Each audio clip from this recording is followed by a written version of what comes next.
பார்க்க போகிறோம் அப்படின்னா, ஆடோட தீவன செலவை 50% எப்படி குறைக்கலாம் அப்படின்றத பார்க்க போகிறோம்.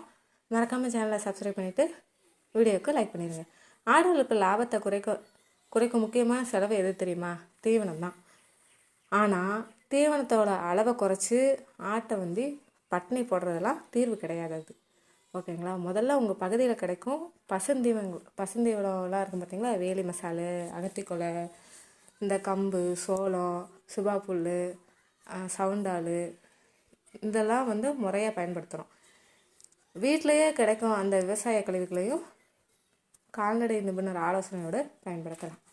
நம்ம இடம் வச்சுருந்தோம் அப்படின்னா நம்ம பசுந்தீவனம் நம்மளே விளைய வச்சு நம்ம அந்த செலவை குறைச்சிக்கலாம்.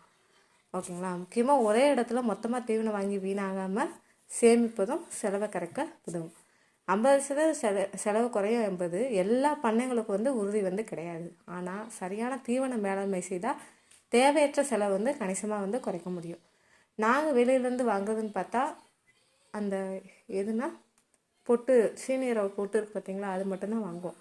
மீதி எல்லாமே அகத்திக்குலை, சவுண்டால், வேலி மசாலா இதெல்லாம் எங்கள் புஞ்சையிலே இருக்கனால எங்களுக்கு தீவன செலவுங்கிறது கிடையவே கிடையாது.